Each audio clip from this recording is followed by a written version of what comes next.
mi nombre es Fa Felix, tengo 42 años. La última Navidad que pasé con mi familia terminó cambiando mi vida para siempre. En plena cena, mi mamá se levantó y, delante de todos, pidió que ayudáramos a mi hermana. Dijo que la pobre Fay ya no tenía nada, pero que Kalin todavía tenía un futuro por delante. Los 18 familiares que estaban ahí asintieron como si fuera lo más normal del mundo. Mi papá ni siquiera fue capaz de mirarme a los ojos, y mi hermana solo sonreía mientras daba un sorbo a su copa de vino. Lo que esperaban de mí era muy simple, que vendiera mi rancho y les entregara todo el dinero que pudiera juntar para rescatar, una vez más, a la hija favorita de la familia. Lo que ninguno de ellos sabía era que yo ya había vendido esa propiedad varios días antes, en completo silencio. Además, acababa de pasar una semana descubriendo todo lo que habían hecho para llegar hasta ese momento. No dije una sola palabra.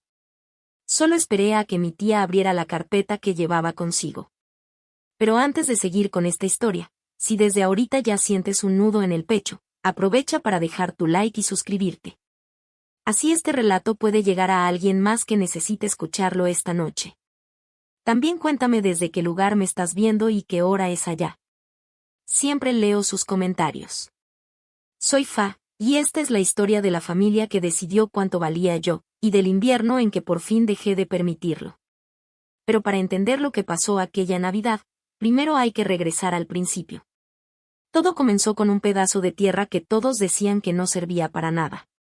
Para entender esa cena, también tienes que saber cuál era mi lugar dentro de mi familia desde mucho antes de esa noche. Más que una hija, yo era el apoyo silencioso de todos. Era esa persona en la que podían recargarse sin preocuparse de que algún día dijera ya basta. Crecí en un pequeño pueblo al sur de Nashville, en una casa que mi abuelo había construido con sus propias manos. Mi hermana Kalin nació cuando yo tenía 4 años.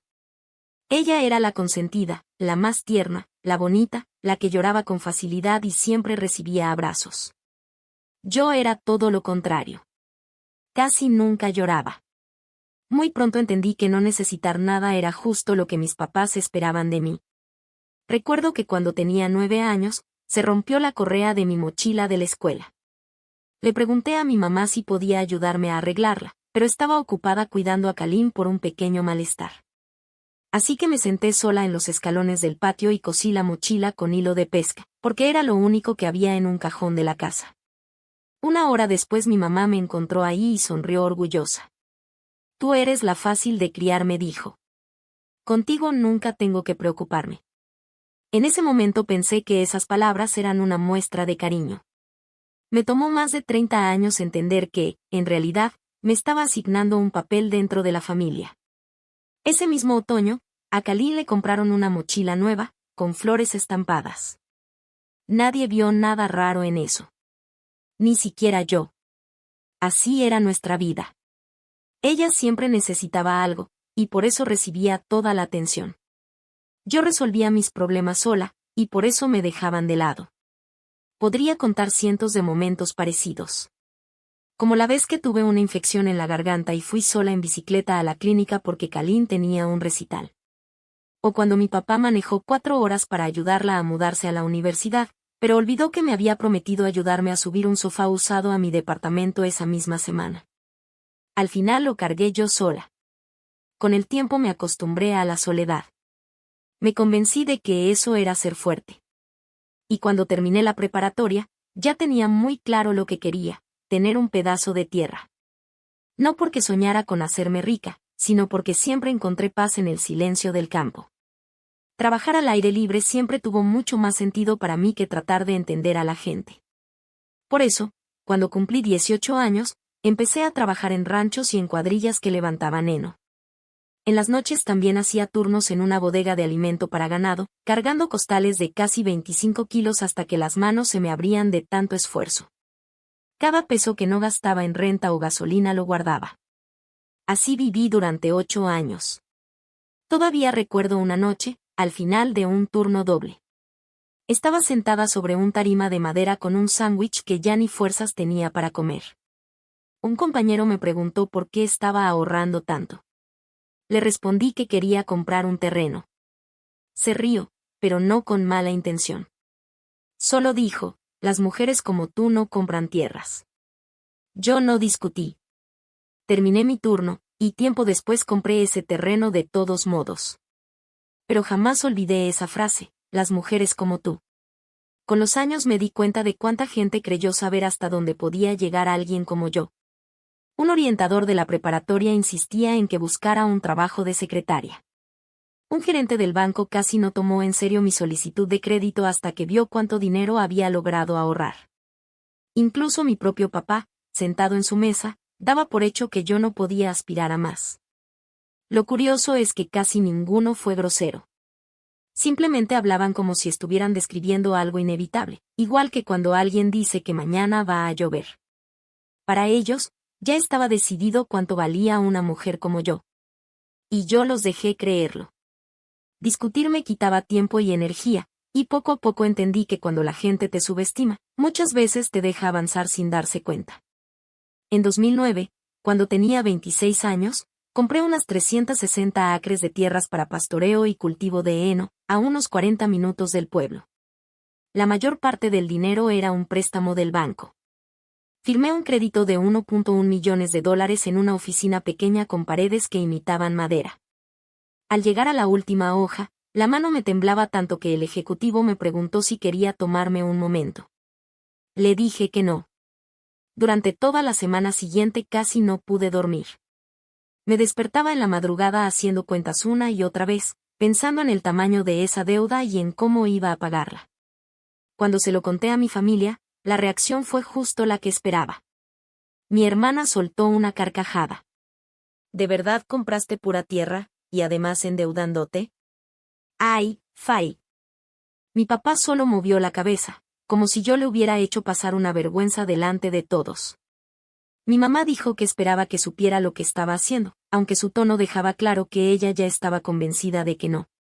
Nadie me preguntó por qué había elegido precisamente ese terreno, ni por qué estaba tan interesada en una zona donde el condado ya empezaba a comprar terrenos para ampliar la carretera.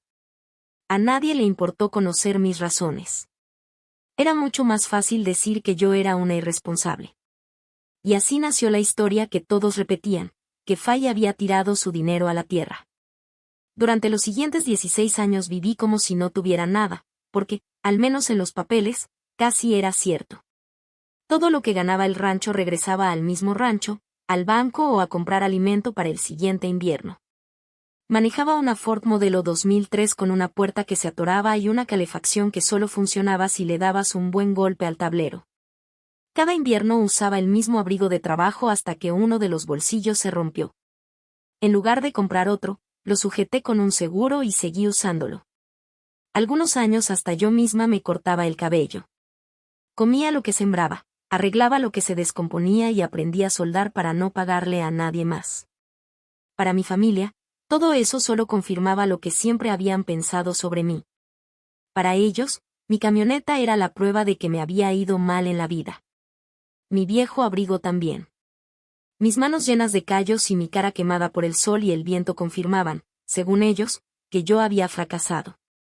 Veían todo eso y solo encontraban a una mujer que nunca salió adelante. Jamás se detuvieron a pensar cuánto podría valer algún día la tierra que yo pisaba todos los días.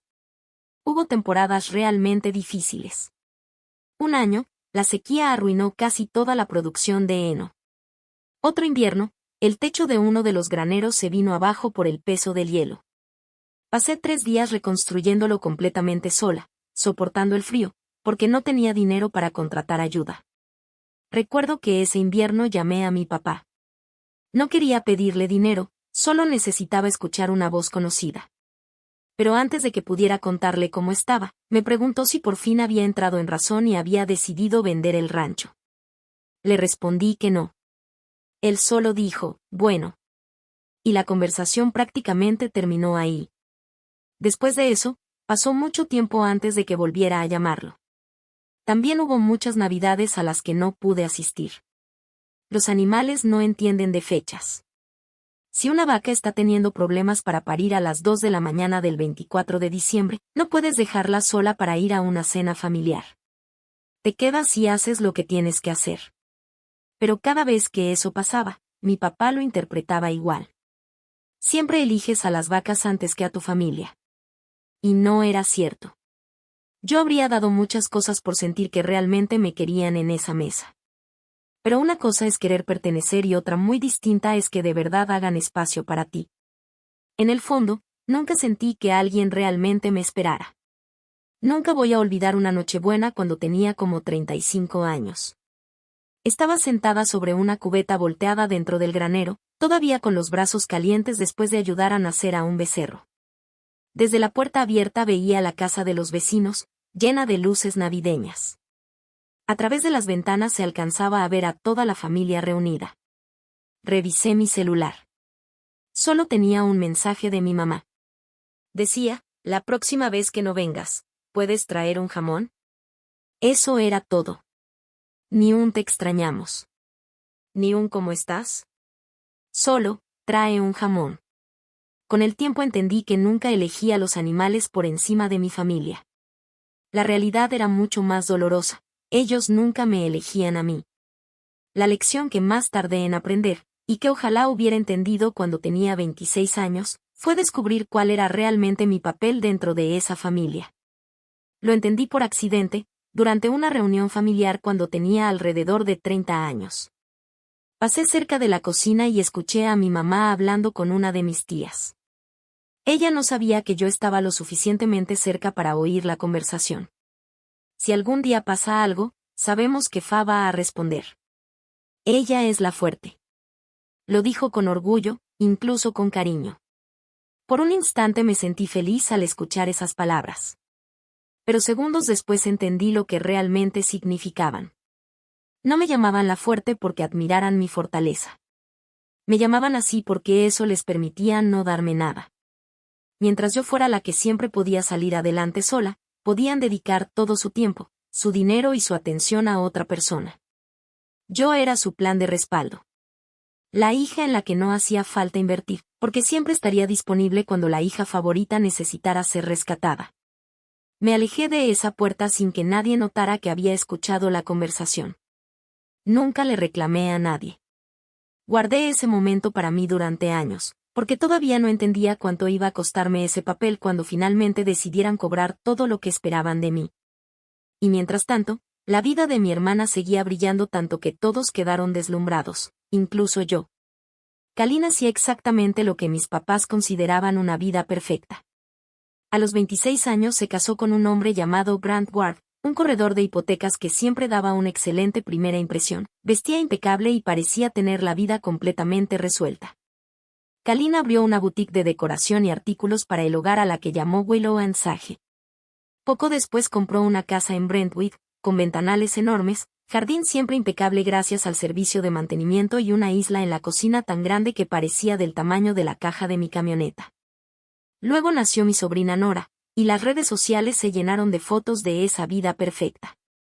Todo era en tonos claros, perfectamente acomodado, como si nadie hubiera usado nada nunca. Un día de acción de gracias, mientras estábamos en la cocina impecable de Kalin, mi mamá me dijo: «Eso sí es una buena vida. ¿Por qué tú no puedes querer algo así, Fay?» No le respondí. Solo miré por la ventana. Ahí estaba la Range Rover nueva de mi hermana, estacionada junto a mi camioneta llena de lodo. Y mientras veía esa escena, pensé en algo que, al parecer, solo yo notaba. En los 3 años que llevaba abierta esa boutique, jamás había visto un solo cliente dentro. Siempre era la misma historia. El negocio estaba a punto de despegar. Solo necesitaba una buena temporada más. Que si una nueva imagen, que si un relanzamiento, que si un evento especial que ahora sí cambiaría todo. Siempre había una nueva esperanza, pero nunca resultados. Mientras tanto, mi papá empezó a vender algunas de sus inversiones, poco a poco y sin hacer ruido. Lo hacía como alguien que no quiere que le pregunten por qué necesita el dinero. Mi mamá también cambiaba de actitud cada vez que salía el tema del dinero durante las comidas. Sonreía demasiado y respondía con frases vagas. Con los años aprendí que esa era la señal más clara de que algo no estaba bien. Un día pasé por la boutique porque andaba haciendo unas vueltas en el pueblo. Las luces estaban encendidas. Kalin estaba detrás del mostrador, viendo su celular. Los estantes estaban llenos de objetos muy bonitos, muy caros, y no había un solo cliente. Cuando me vio, se puso un poco nerviosa. Después sonrió y empezó a enseñarme la tienda como si yo fuera una compradora más. Mientras caminábamos entre los estantes, una parte de mí quería preguntarle con sinceridad: ¿de verdad estás bien? Pero en mi familia nunca hacíamos ese tipo de preguntas. Así que solo le dije que todo se veía muy bonito y me fui. Al salir del estacionamiento vi el coche de mi papá. Ni siquiera sabía que él estaba ahí. En otra ocasión, estando en casa de mis padres, vi sobre la cocina un sobre de un banco que todavía no abrían. Antes de que pudiera leer algo más que el remitente, Khalil lo tomó rápidamente. Papá solo está echándome la mano mientras la tienda termina de arrancar, dijo demasiado rápido, y enseguida cambió de tema. Guardé ese detalle junto con muchos otros que iba notando, aunque nunca comentaba nada. Para entonces ya casi no visitaba a mi familia. Me dolía demasiado sentir que siempre me comparaban con mi hermana, y que, sin importar lo que hiciera, yo siempre salía perdiendo. Así que poco a poco dejé que la distancia creciera entre nosotros. Y eso, en una familia como la mía, era peligroso. Porque mientras menos aparecía yo, más fácil les resultaba contar una historia sobre mí sin que estuviera presente para defenderme. Decían que Fay seguía viviendo entre el lodo. Que nunca había madurado. Que había tenido una oportunidad y la había desperdiciado. Lo más difícil de entender fue que muchas veces ni siquiera lo decían para hacerme daño. De verdad lo creían. Necesitaban creerlo. Porque si yo era el fracaso de la familia, entonces todo el tiempo, el dinero y los sacrificios que habían hecho por Khalil parecían tener sentido. La invitación al 5º cumpleaños de mi sobrina Nora llegó a mi casa 2 días después de que la fiesta ya había pasado. Cuando vi el sello del correo, me di cuenta de que la habían enviado tarde. Nunca supe si fue a propósito o no. Y la verdad, nunca pregunté. Cuando mencioné el tema, mi papá solo dijo: «No te invitamos porque pensamos que ibas a estar ocupada». Le respondí que si habría ido si me hubieran avisado. Él solo contestó: «Bueno». Y ahí terminó la conversación, igual que tantas otras. Ese mismo mes descubrí hasta qué punto mi familia estaba metiendo dinero para sostener la vida de Khalil. Fue entonces cuando todo empezó a cambiar. Ese otoño comenzó a llamarme un hombre de una empresa llamada Canland Partners. Se llamaba Dean Mercer y trabajaba como corredor de bienes raíces comerciales. Era un hombre directo, de esos que no pierden el tiempo intentando caerle bien a la gente. Me llamó 3 veces antes de que decidiera devolverle la llamada. A la cuarta, acepté reunirme con él en el rancho. Me explicó que Nashville llevaba años creciendo hacia el sur y que ese crecimiento por fin había llegado hasta la carretera donde estaba mi propiedad. Un desarrollador estaba comprando terrenos en silencio para levantar un enorme proyecto, y mis 360 acres estaban justo en medio de todo lo que necesitaban. Sacó un mapa y lo extendió sobre el cofre de mi camioneta. El viento no dejaba de mover las esquinas mientras él señalaba mi terreno. Señorita Phillips, su propiedad es la pieza clave. Sin este terreno no pueden construir. Ya casi tienen todo lo demás, pero el suyo es indispensable. Después tomó un plumón, escribió una cifra en una esquina del mapa y lo giró para que pudiera verla. Tuve que sentarme en los escalones del porche. 39 millones de dólares.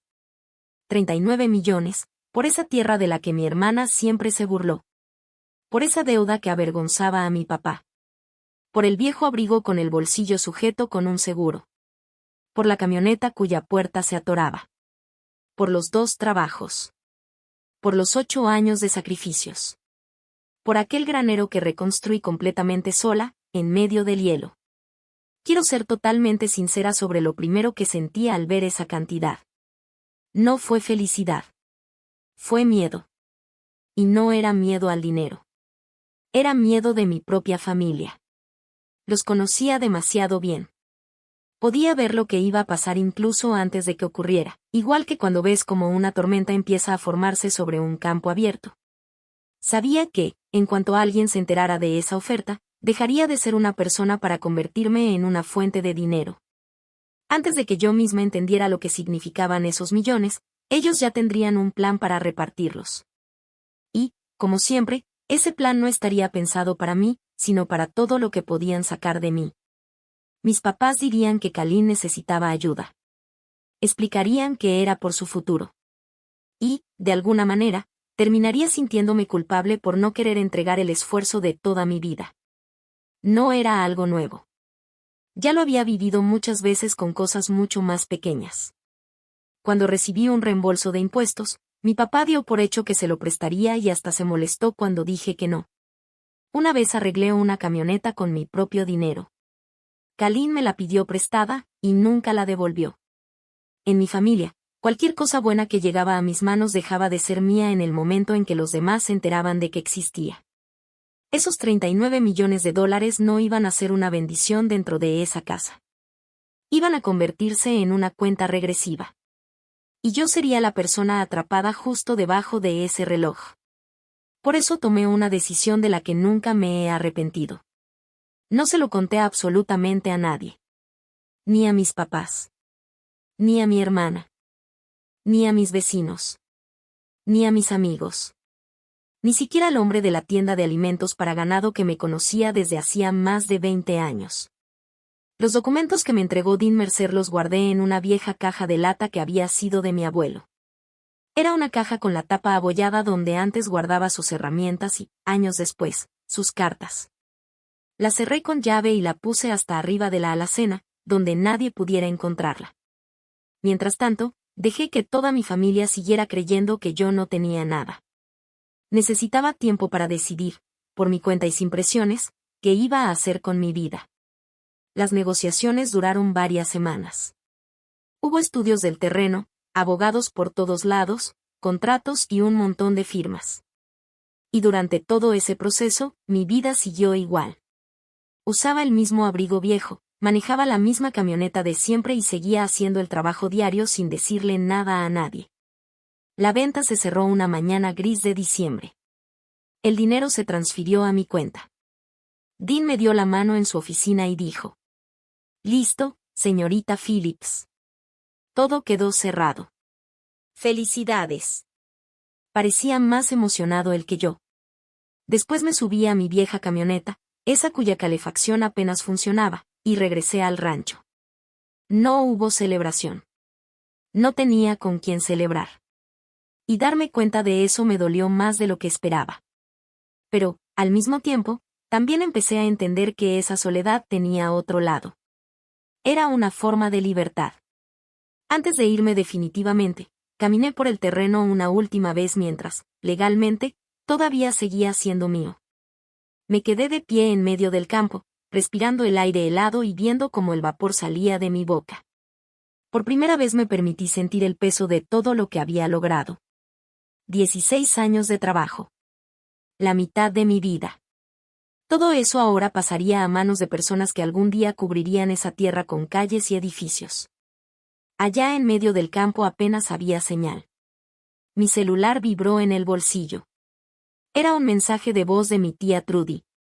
«Fay, corazón», dijo con una voz tan seria que de inmediato sentí un nudo en el estómago. «Hay algo que necesitas saber sobre tu papá. Llámame cuando puedas». Esa noche ya no tuve oportunidad de devolverle la llamada. 3 días después, antes de que siquiera pudiera procesar todo lo que acababa de pasar con la venta del rancho, mi familia apareció en mi casa. Llegaron en 3 vehículos. En uno venían mi mamá y mi papá. En otro, Kalin. Y Grant se quedó sentado dentro del tercero, con el motor encendido, sin bajarse. Con solo ver eso entendí que aquella visita no traía nada bueno. Ni siquiera tocaron la puerta. Entraron directamente a mi cocina y se sentaron alrededor de la mesa que yo misma había construido con madera reciclada de un viejo granero. Mi mamá acomodó las manos sobre la mesa como si estuviera a punto de dirigir una junta importante. «Siéntate, Fay. Tenemos que hablar de la familia». Kalin tenía los ojos hinchados de tanto llorar. Mi mamá, en cambio, tenía esa expresión tranquila de alguien que ya había ensayado todo lo que iba a decir. Mi papá ni siquiera podía mirarme. Fijaba la vista en una grieta de la mesa, luego en sus propias manos, después en la ventana que estaba sobre el fregadero, en cualquier lugar, menos en mí. Entonces mi mamá empezó a explicar la situación con el mismo tono que usaría para darle una tarea sencilla a un niño. Dijo que Kalin estaba pasando por un momento difícil, pero que era algo temporal. Que la casa tenía algunos problemas económicos. Que la boutique necesitaba un poco de apoyo para salir adelante. Y que, cuando una familia enfrenta tiempos complicados, todos deben unirse. Después llegó a lo que realmente quería decir. Según ella, lo más lógico, y también lo más justo, era que yo vendiera el rancho para ayudar a mi hermana. Kalin habló con voz suave, como si estuviera diciendo algo completamente razonable. Tú no tienes hijos, Fay. Además, allá no tienes gran cosa, dijo Kalin con toda tranquilidad. Lo más lógico es que seas tú quien ayude. Lo dijo con tanta calma que fue eso lo que más me golpeó. No había maldad en su voz. Ni enojo. Ni vergüenza. Para ella era simplemente lo más obvio del mundo. Claro. Fay no tiene nada que perder. Fay siempre es la que resuelve los problemas. Mientras hablaba, dejó un documento sobre mi mesa. Alcancé a leer el encabezado antes de que lo acercara de nuevo hacia ella. Aviso de incumplimiento de pago. Del Banco Arpad Federal. En ese instante todo encajó. Ahí estaban, sentados en mi cocina, pidiéndome que vendiera lo único que ellos creían que tenía para rescatar, una vez más, a la hija que habían puesto por encima de mí durante toda la vida. Y hay algo muy importante que quiero que entiendas, porque fue justo ahí donde algo cambió dentro de mí. Ellos seguían convencidos de que yo estaba prácticamente en la ruina. Creían que todo mi patrimonio era ese rancho, una camioneta vieja y un abrigo roto. Y aún así. Se subieron a 3 vehículos, recorrieron 40 minutos de camino hasta mi casa y llegaron dispuestos a quitarme incluso eso. Querían dejarme sin nada, y llamaban a eso amor de familia. Así es como funciona una familia, Fay, dijo mi mamá. Todos hacemos sacrificios por los demás. Tu hermana haría lo mismo por ti. Las dos sabíamos que eso nunca pasaría. Ella lo dijo de todos modos. Y mi papá no dijo una sola palabra para corregirla. Kalin solo me miraba con los ojos llenos de lágrimas, esperando mi respuesta. Yo observé a los 4 sentados alrededor de mi mesa. Vi cómo sus miradas recorrían mis botas, mi viejo abrigo y mis manos llenas de trabajo, como si en todo eso no hubiera absolutamente nada digno de admirar. Y en ese momento entendí algo que me había negado a aceptar durante 42 años. Si estaban dispuestos a quitarme todo cuando pensaban que yo no tenía nada. Entonces nunca se trató de justicia. Ni siquiera de necesidad. Todo era mucho más simple. Yo era la persona útil. Y Kalin era la persona querida. En mi familia, esas dos cosas jamás significaron lo mismo. No levanté la voz. No les conté que, a pocos metros de ahí, en la caja de lata guardada sobre la repisa de la alacena, estaban los documentos que cambiarían mi vida. No mencioné a Dean Mercer. No hablé de la venta del terreno. Ni de los millones de dólares que ya estaban en mi cuenta desde hacía apenas 3 días.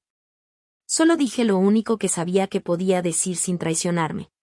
Lo voy a pensar. Ellos lo tomaron como si ya hubiera aceptado. Mi mamá por fin relajó los hombros. Kalin casi sonrió entre lágrimas. Mi papá levantó la vista y me miró unos segundos. Había algo en su expresión que nunca logré descifrar, y tampoco tenía ganas de hacerlo.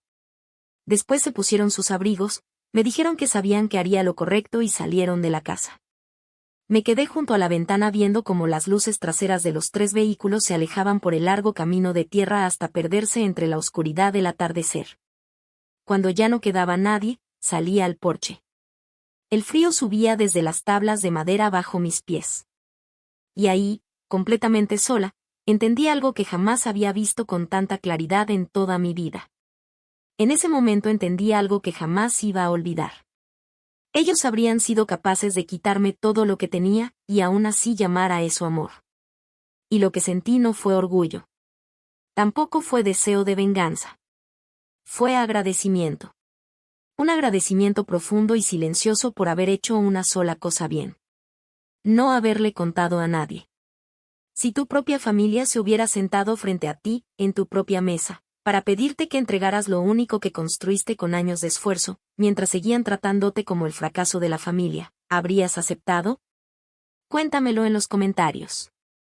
De verdad quiero saber si alguien más ha pasado por algo parecido.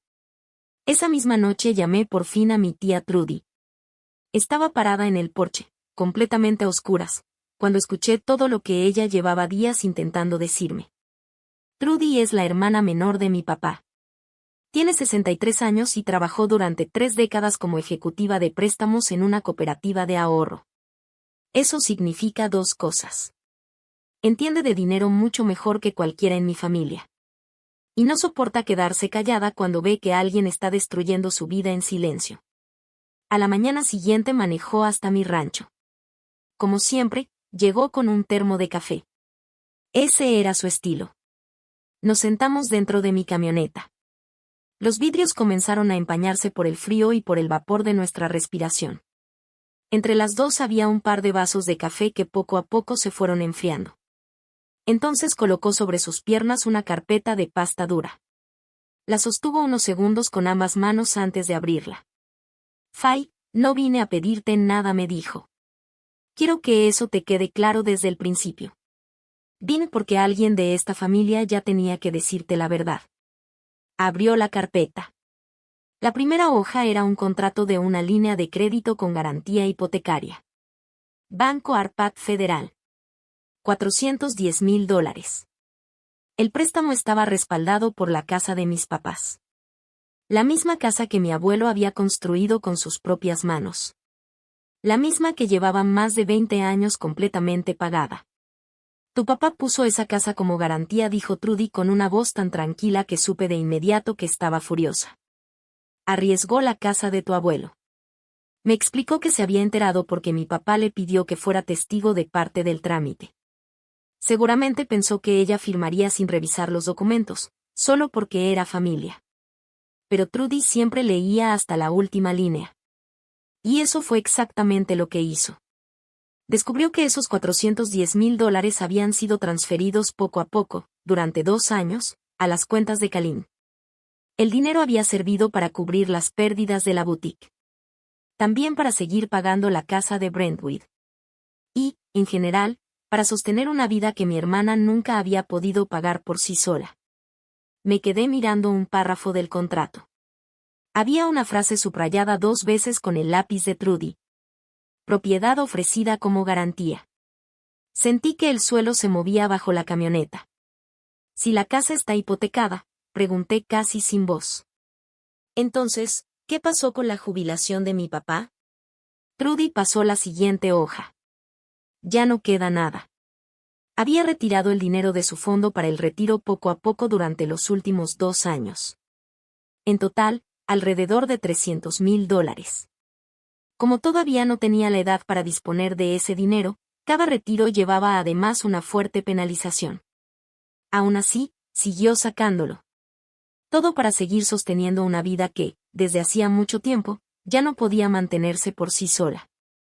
Durante 16 años, el mismo hombre que me repetía que yo era una irresponsable, que había enterrado mi vida comprando un pedazo de tierra, estaba haciendo exactamente eso con su propio futuro, solo que en silencio. Retiro tras retiro, pagando multas y perdiendo dinero, mi papá fue sacrificando su jubilación para que la vida perfecta de mi hermana siguiera pareciendo perfecta un año más. Mi tía Trudy también había logrado reconstruir parte de la situación financiera de Kalin. Por todo lo que encontró y por algunos comentarios que mi papá dejó escapar, ya era evidente el panorama: tarjetas de crédito al límite, pérdidas constantes en el negocio, préstamos nuevos para pagar préstamos viejos. La boutique Willow & Sage nunca había dado ganancias. Ni un solo año desde que abrió sus puertas. Cuando Trudy sumó todo, la deuda de mi hermana rondaba los $680,000, y seguía creciendo. A ti siempre te llamaron irresponsable con el dinero, dijo Trudy soltando una risa amarga. A ti, que nunca te atrasaste ni una sola vez con un pago. Me quedé haciendo cuentas ahí mismo, dentro de la camioneta. El café ya estaba frío. Los vidrios seguían completamente empañados. La casa hipotecada. Los ahorros para el retiro desaparecidos. Y casi $700,000 de deuda encima de todo eso. Todo ese dinero había sido destinado a la hija que siempre protegieron. Mientras tanto, a la hija que dejaron de lado le repetían una y otra vez que ella era la decepción de la familia. Y todavía habían tenido el descaro de ir hasta mi casa para pedirme que vendiera mi terreno y solucionara el desastre que ellos mismos habían creado. Por fin entendí cuánto habían apostado en mi contra. Y también entendí que habían perdido. Miré a Trudy y le dije: no voy a gritar. No voy a hacer ningún escándalo. Voy a dejar que los documentos hablen por sí solos. Entré a la casa con aquella carpeta. La coloqué en la repisa más alta de la alacena, justo al lado de la vieja caja de lata de mi abuelo. 2 montones de papeles. 2 secretos. Uno era la verdad que mi familia había escondido durante años.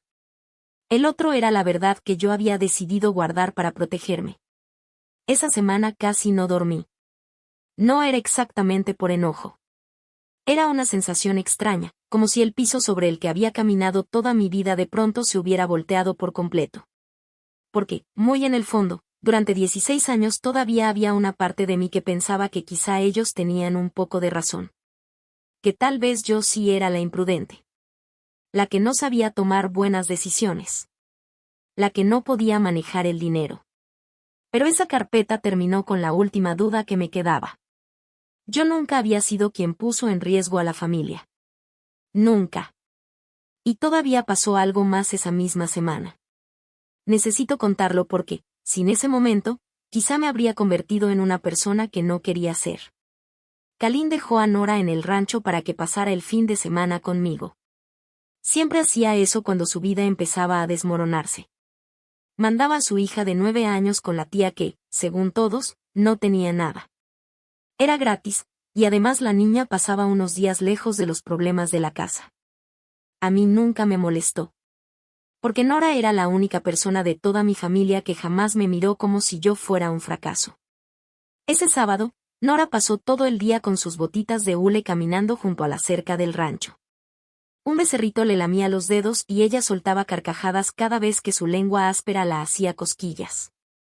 Les dimos de comer a las gallinas, arreglamos una puerta que se había descompuesto y, mientras trabajábamos, ella no dejaba de platicarme sobre la escuela, sus amigas y una serie que le encantaba ver. Yo solo la escuchaba. Y, por unas cuantas horas, todo el peso de esos documentos guardados en la repisa de la alacena desapareció de mi cabeza. A media tarde nos detuvimos junto a una cerca. Nora levantó la mirada y, con esa sinceridad que solo tienen los niños, me hizo una pregunta que nadie en mi familia me había hecho en 42 años. Tía Fay, ¿estás triste? Te ves triste. Sentí un nudo en la garganta. Tuve que voltear hacia otro lado y fingir que estaba acomodando el seguro de la puerta para que no me viera llorar. En toda mi vida, nadie se había detenido frente a mí para preguntarme si yo estaba bien.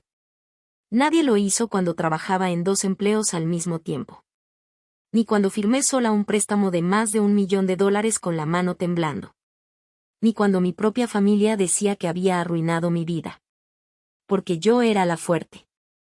Y a las personas fuertes nunca les preguntan cómo se sienten. Pero ahí estaba una niña de 9 años, con las botas llenas de lodo, preguntándomelo con toda naturalidad.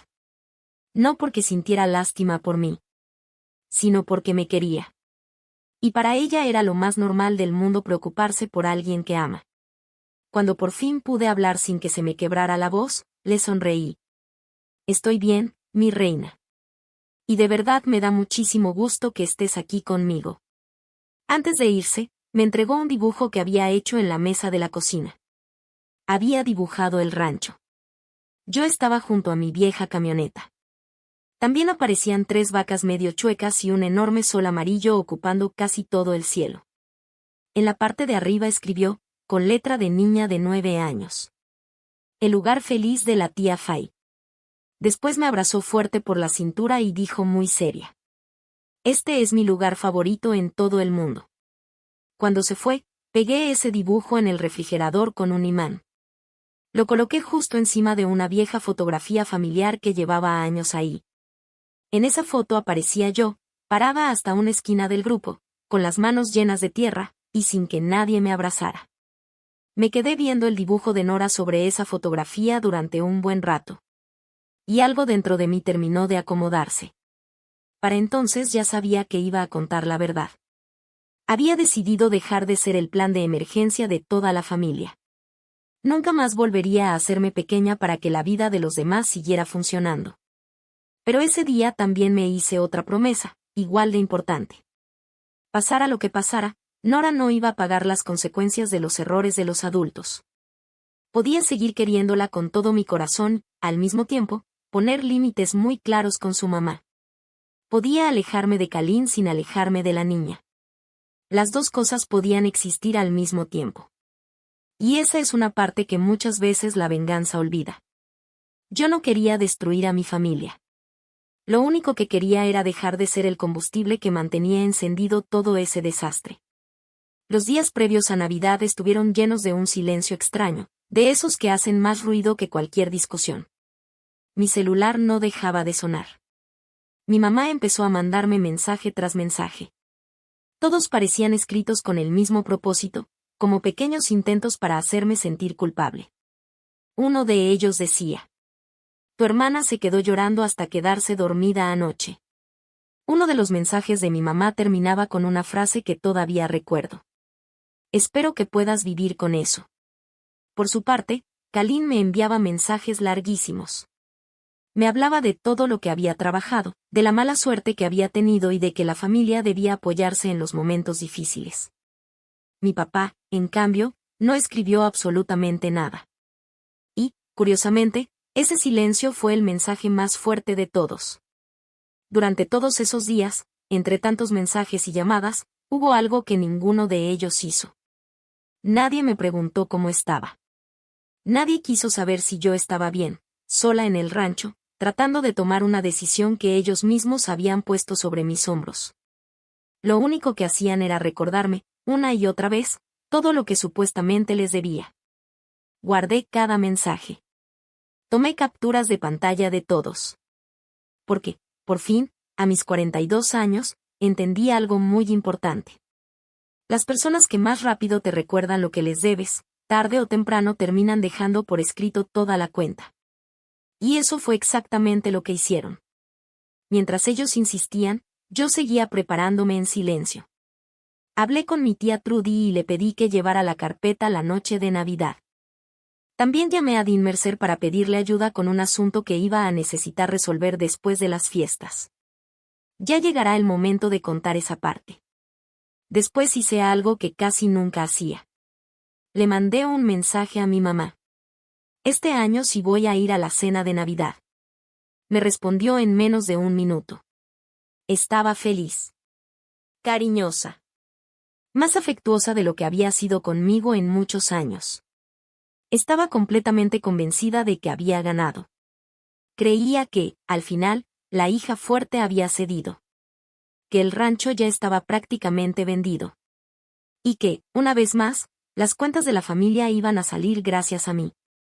Esa noche saqué la carpeta, acomodé bien todos los documentos y los guardé dentro del bolsillo interior de mi viejo abrigo de trabajo. El mismo abrigo del que se habían burlado durante años. El del bolsillo roto que yo había sujetado con un seguro. Ese que mi mamá siempre criticaba cada vez que lo veía. Y, de alguna manera, me pareció perfecto. La verdad iba a salir precisamente del mismo abrigo que ellos usaban como prueba de que yo no había logrado nada en la vida. Llegó la Nochebuena. Manejé mi vieja camioneta hasta la casa que mi abuelo había construido con sus propias manos. Las ventanas brillaban con la luz de los adornos navideños. Había carros estacionados por toda la calle. Entre tíos, primos y demás familiares, debíamos ser unas 20 personas. Durante años todos ellos habían escuchado la misma historia, que la pobre Fay había desperdiciado su vida. Y todos la habían creído. Desde la entrada se escuchaban las risas, la música navideña y los niños corriendo por toda la casa. Me detuve unos segundos bajo la vieja corona de Navidad que mi abuela colgaba cada diciembre. Respiré hondo mientras el aire frío salía de mi boca. Y me repetí una sola cosa. Ellos creen que esta noche va a pasar una cosa, pero están completamente equivocados. Entré a esa casa como la hija que pensaban que todavía podían controlar. No tenía la menor intención de salir siendo esa misma persona. Durante la primera hora dejé que simplemente fuera Navidad. Disfruté el momento con tranquilidad. Senté a Nora en mis piernas junto al árbol y admiré los adornos que me enseñaba con tanta emoción. Dejé que mi mamá me tocara el brazo y me dijera mi reina, con una calidez que no mostraba desde hacía años, aunque ahora entendía perfectamente por qué. Creía que yo estaba ahí para salvarlos. Saludé a primos que no veía desde el último funeral familiar. Vi cómo Kalin evitaba cruzar la mirada conmigo desde el otro lado de la sala, y no insistí. Simplemente me senté, y comí la cena que había preparado mi mamá. Le pasé el pan a todos como si fuera una cena cualquiera. Y quiero que sepan algo, les regalé esa hora. Les di la oportunidad de comportarse como una familia antes de que la verdad saliera a la luz. Cuando llegó el momento del postre, mi mamá se puso de pie y golpeó suavemente su copa con un tenedor para llamar la atención. Poco a poco, toda la mesa se quedó en silencio. Entonces empezó a hablar de la importancia de la familia, de cómo en los momentos difíciles todos deben unirse y de que los más fuertes son quienes ayudan a los que más lo necesitan. Después volteó a verme y, con una sonrisa que parecía amable pero estaba llena de lástima, dijo frente a todos. Todos sabemos que Fai tomó sus propias decisiones. La pobre Fai ya no tiene nada, pero Kalin todavía tiene un futuro. Así que es momento de que todos la apoyemos. Levantó su copa hacia mi hermana. Alrededor de la mesa había casi 20 familiares. Todos voltearon a verme con esa expresión de compasión y expectativa, esperando que, como siempre, yo agachara la cabeza y aceptara cargar con el problema.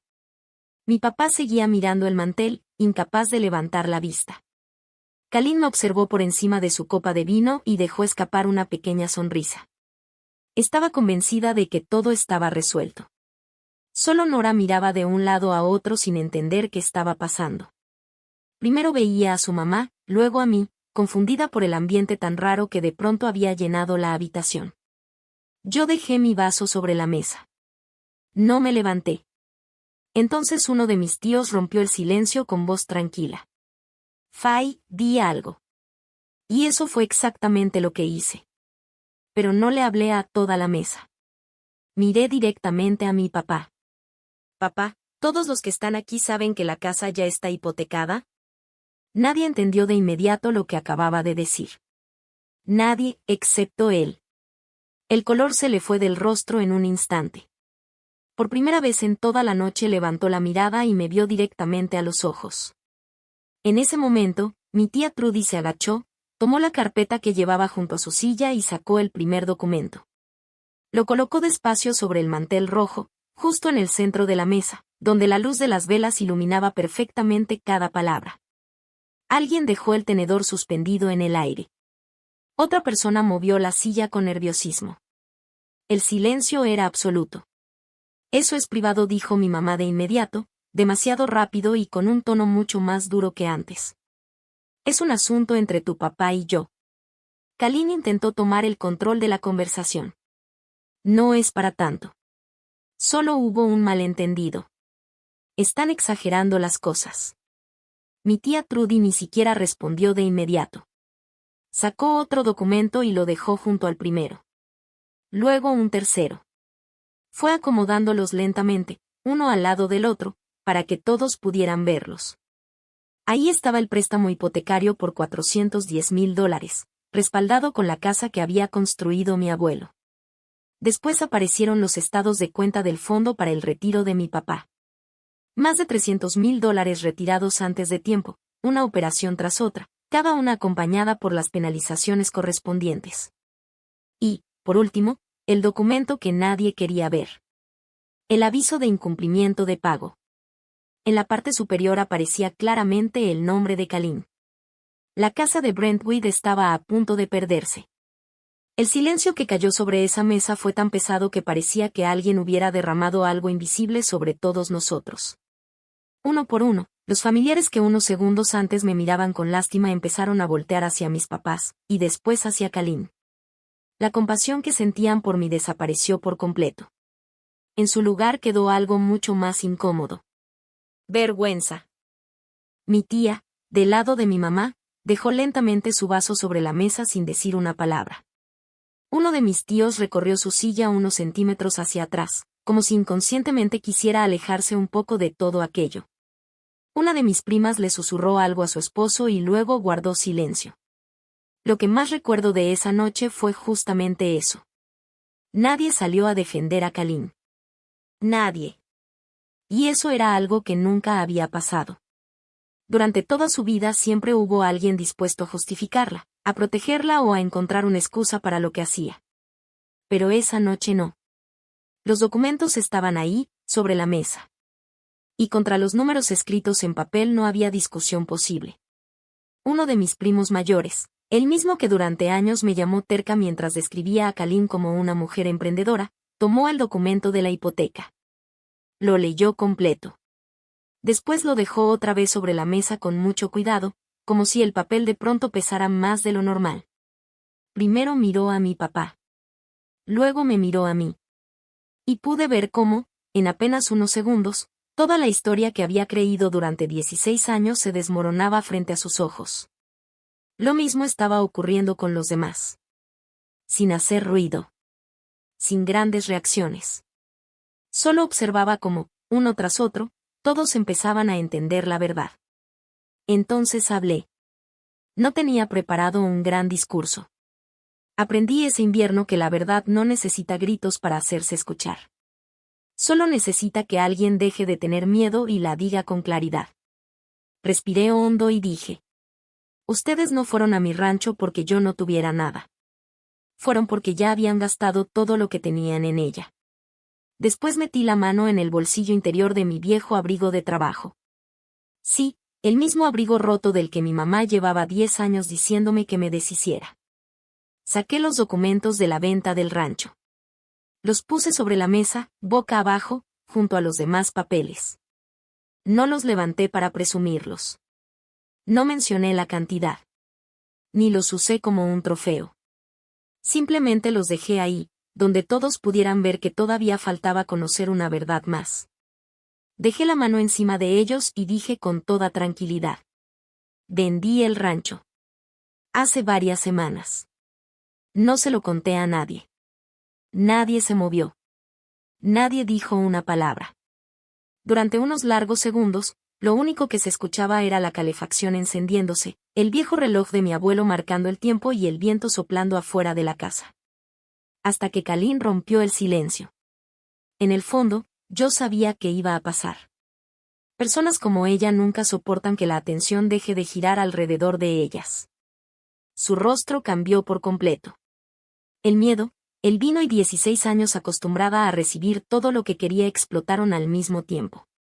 Y, sin pensarlo, gritó con la voz completamente quebrada. Ese dinero también le pertenece a la familia. Yo merezco ese dinero mucho más que un montón de vacas, gritó Kalin. Al decirlo, golpeó con tanta fuerza el tenedor contra el plato que el ruido hizo que todos se quedaran inmóviles. Nora, asustada, se tapó los oídos con las dos manos. Uno de mis tíos se levantó de golpe y, con una mezcla de tristeza y decepción, solo alcanzó a decir. Kalin. Nadie intentó justificarla. Nadie dijo que había hablado sin pensar. Porque todos entendieron perfectamente lo que acababa de decir. Mi mamá todavía trató de salvar la situación.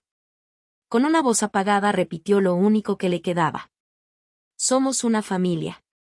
Pero esas palabras ya no tenían ningún peso. Durante años las había usado para pedir sacrificios, para justificar favoritismos y para hacer sentir culpables a los demás. Esa noche se quedó sin ellas. Todos los que estaban sentados alrededor de esa mesa acababan de ver cómo ese discurso perdía todo su valor. Mi papá bajó la cabeza y se cubrió el rostro con las manos. No negó ninguno de los documentos. No dijo que Trudy estuviera equivocada. No intentó defenderse. Ni siquiera trató de decir que yo estaba exagerando. Simplemente permaneció ahí, sin poder levantar la mirada. Y ese silencio terminó siendo la confesión más clara de toda la noche. No voy a mentir. No sentí satisfacción. Eso es importante para mí. No hubo ningún momento de victoria. Solo una extraña tranquilidad. Esa sensación que queda cuando una tormenta, después de mucho tiempo, por fin termina. Recogí los documentos de la venta del rancho y los guardé otra vez dentro de mi abrigo. Después me puse de pie. Miré a todos y dije con calma. Lo que haga con lo que es mío lo voy a decidir yo. Nadie más. Luego caminé hasta donde estaba Nora. Seguía sentada, con los ojos muy abiertos, sin entender del todo por qué los adultos estaban peleando. Me agaché, le di un beso en la cabeza y le dije en voz baja. Todo está bien, mi reina. Nada de esto es tu culpa, y tampoco es algo que tengas que cargar. Después me levanté. Miré la habitación por última vez. Y solo dije. ¡Feliz Navidad! Salí por la cocina, pasé junto al mismo mostrador donde durante tantos años había aprendido a guardar silencio y a remendar, una por una, las heridas que nadie veía.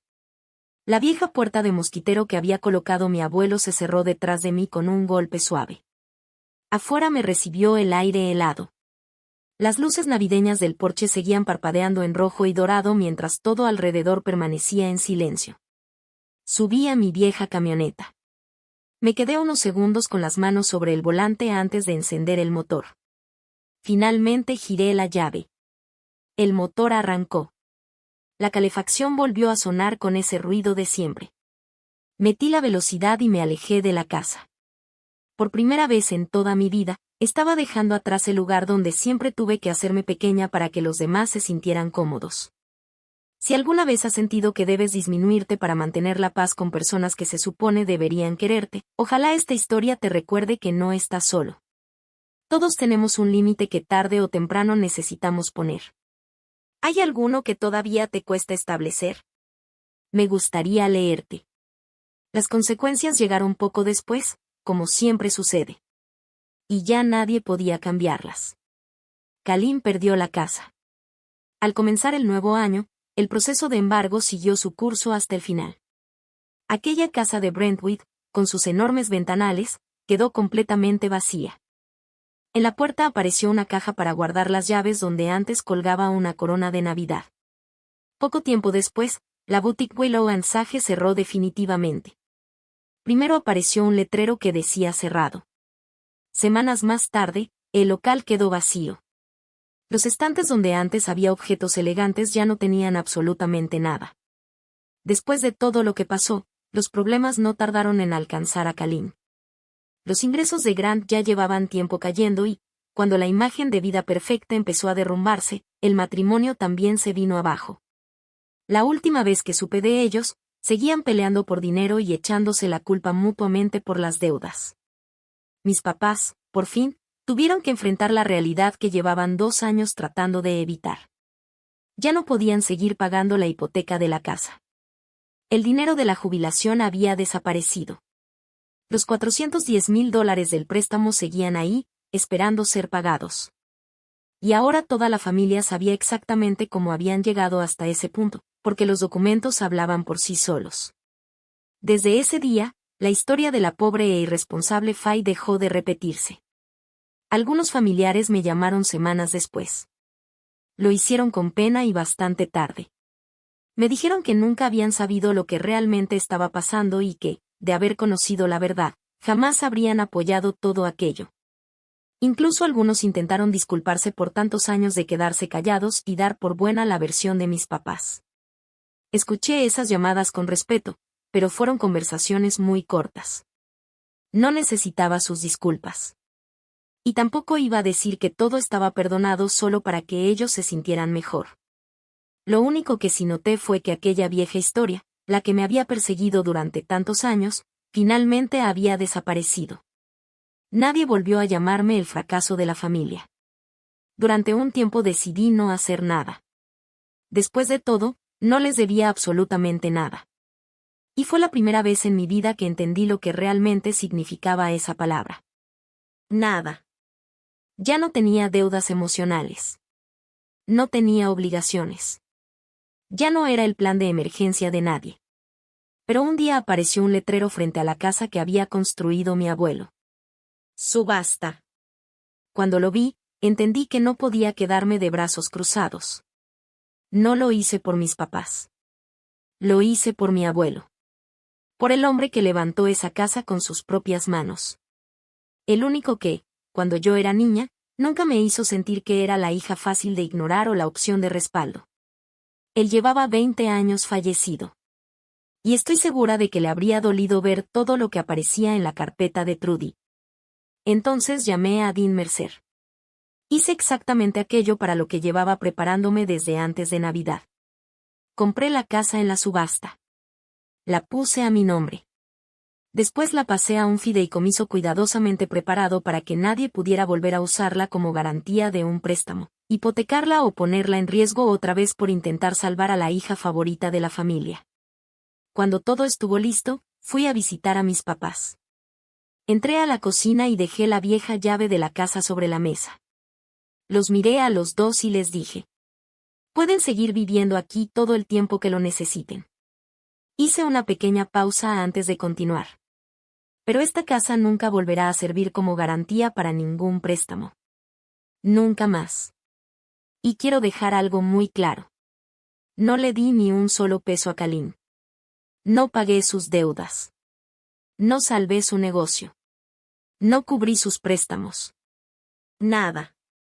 Todo lo que ella había destruido tendría que enfrentarlo por su cuenta y reconstruir su vida si realmente quería hacerlo. Eso no fue crueldad. Fue el primer límite sano y firme que puse en toda mi vida. Y sí, tuvo un precio. Desde entonces mi hermana y yo no hemos vuelto a hablar. Hay días en los que esa distancia todavía duele. Con el tiempo aprendí a aceptar que esa distancia con mi hermana todavía me doliera. Ya no luchaba contra ese sentimiento. Simplemente entendí que algunas heridas no desaparecen por completo, pero aún así puedes seguir adelante. Mi mamá, incluso después de todo lo que había pasado, volvió a decir lo mismo de siempre. Hablaba de la familia, del perdón y de que era momento de dejar todo atrás para volver a estar unidos. Pero, por primera vez en mi vida, esas palabras ya no tenían ningún efecto sobre mí. Por fin fui capaz de distinguir algo muy importante. Hay personas que de verdad se arrepienten de lo que hicieron, y otras que solo lamentan que la verdad haya salido a la luz. Mi mamá pertenecía al segundo grupo. Lo que ella sentía no era culpa. Era miedo disfrazado de arrepentimiento.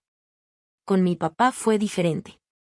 Una tarde gris salió al porche mientras yo revisaba unos documentos del fideicomiso sobre una pequeña mesa.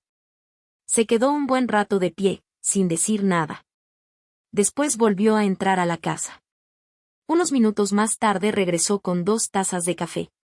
La sostenía con las manos ligeramente temblorosas. Dejó una frente a mí y, con la voz baja, dijo algo que nunca le había escuchado en mis 42 años de vida. Debí preguntarte cómo estabas, aunque hubiera sido una sola vez en todos estos años. Debí hacerlo. Lo miré en silencio durante varios segundos. Ahí estaba el hombre que había puesto en riesgo su propio futuro antes que acercarse a su hija y hacerle la pregunta más sencilla del mundo. ¿Cómo estás? Al final solo respondí: es un comienzo. No era un perdón. Tal vez nunca llegue a hacerlo por completo. Pero sí era el primer paso, y eso ya era mucho más de lo que habíamos tenido antes. Desde entonces, cada vez que iba a verlo, él preparaba 2 tazas de café. Una para él. Y otra para mí. Fue el primer regalo que mi papá me hizo sin esperar que yo tuviera que ser fuerte para poder recibirlo. Mi tía Trudy nunca cambió. Siguió siendo la misma mujer de siempre. La única persona de toda la familia que jamás me pidió nada. Todavía pasa a visitarme de vez en cuando. Y, como siempre, nunca falta el termo lleno de café. Al final conservé la casa. Conservé a mi tía. Y también conservé mi relación con Nora, porque hice todo lo posible para que ella nunca quedara atrapada en los problemas de los adultos. Todo lo demás lo dejé ir. Y, si soy completamente sincera, vivir así resultó mucho más ligero de lo que alguna vez imaginé. Poner límites no significa que deje de doler. Las dos cosas pueden existir al mismo tiempo. Puedes sentir tristeza, y al mismo tiempo sentir paz. Quien diga lo contrario probablemente nunca ha tenido que poner un límite de verdad. Debajo de ese dolor apareció algo que hacía muchísimo tiempo no sentía. Libertad. Como si por fin pudiera respirar con calma. Con el dinero de la venta no compré una vida llena de lujos. Compré una vida más tranquila. Elegí un rancho mucho más pequeño. Esta vez de unas 100 acres. Un lugar sencillo, lejos del crecimiento de la ciudad y de cualquier desarrollador interesado en comprarlo. Solo buena tierra, un granero en buenas condiciones y un paisaje que me gusta contemplar cada vez que termina el día. Conservé parte del ganado. Earl Dawson, que trabajó conmigo durante muchos años y que nunca me trató como si yo fuera menos que nadie, decidió quedarse a mi lado. Hasta el día de hoy seguimos administrando el rancho juntos. Nora sigue viniendo los fines de semana con sus botas de hule. Le encanta alimentar a los becerros y llenar el campo con todas las historias que tiene para contar. Y, sin hacer ruido, también preparé algo para su futuro. Con el mismo abogado que creó el fideicomiso de la casa, abrí un fondo para ella. Lo hice en silencio. Sin anunciarlo. Así, pase lo que pase con su mamá en los próximos años, Nora tendrá la oportunidad de elegir su propio camino cuando llegue el momento. Nora todavía no sabe que existe ese fondo para ella. Y no hace falta que lo sepa por ahora. Es una decisión que me corresponde a mí, y, curiosamente, es una carga que llevo con gusto. Hay tardes en las que ella y yo nos sentamos en la caja de una camioneta mucho más nueva, una que enciende la calefacción desde el primer intento. Nos quedamos viendo cómo el sol pinta de dorado los campos al atardecer, en una tierra que nadie va a convertir en calles o edificios. Mientras tanto, Nora me cuenta cómo le fue en la escuela, lo que hizo durante la semana o cualquier cosa que se le ocurra. Y yo simplemente la escucho. Ahí nadie tiene que hacerse el fuerte para proteger a los demás. Nadie lleva la cuenta de quién dio más o quién debe algo. Solo somos dos personas disfrutando el atardecer. Algo tan sencillo, y que, sin embargo, me tomó toda una vida encontrar. El dibujo que Nora me regaló ahora está enmarcado en la cocina de mi nueva casa. Ahí sigue ese sol enorme, las vacas chuecas que dibujó con tanto cariño y el título que escribió con su letra de niña, el lugar feliz de la tía Fay. Justo debajo, sobre la barra de la cocina, siempre hay 2 tazas limpias esperando por si mi tía Trudy decide pasar a tomar un café. Después de todo lo que viví, entendí algo que jamás voy a olvidar. Me tomó 42 años, y una venta de $39 millones comprenderlo de verdad. Mi valor nunca dependió del dinero. Tampoco de cuánto podía sacrificarme por personas que solo se acordaban de mí cuando necesitaban que las rescatara. Durante 16 años hicieron que toda la familia creyera que yo valía muy poco. Y luego esperaban que demostrara mi amor entregándoles todo lo que había construido con mi propio esfuerzo. Muchos podrían pensar que guardar silencio aquel invierno fue una forma de vengarme. Pero no fue así. Tampoco fue un juego. Simplemente fue la primera vez, en toda mi vida, que decidí ponerme a mí en primer lugar. Ellos pasaron 16 años creyendo que podían decidir cuánto valía yo. A mí solo me hizo falta un invierno para entender que esa decisión nunca les perteneció.